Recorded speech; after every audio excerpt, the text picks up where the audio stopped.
আসসালামু আলাইকুম রহমতুল্লাহি ওবরাকাতু। সকল ধর্মপ্রাণ মুসলমান ভাই ও বোনদের ও প্রবাসীদের জানাচ্ছি ঈদুল আজহার শুভেচ্ছা ও ঈদ মোবারক।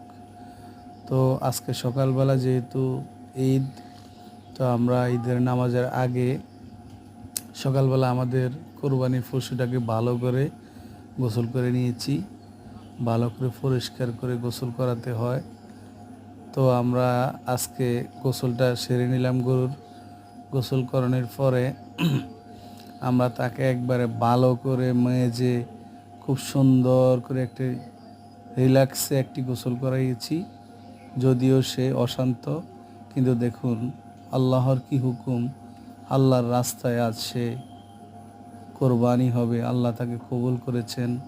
এই জন্যই এই পশুরা আজকে কোরবানি হবেন। দেখুন সে কত শান্ত হয়ে গেছে, সে আর লাফালাফি করছে না। অথচ কালকে আমরা দুজন মিলেও তাকে ধরে রাখতে পারতেছি না। তো এটাই আল্লাহর হুকুম, আল্লাহর মোহাব্বত। আল্লাহ যদি রাজি খুশি হন তাহলে এরকমই হয়ে যায়। আল্লাহ যেন আমাদের এই কোরবানিকে কবুল করেন। সবাই দোয়া করবেন। আসসালামু আলাইকুম রহমতুল্লাহি ওয়া বারাকাতুহু।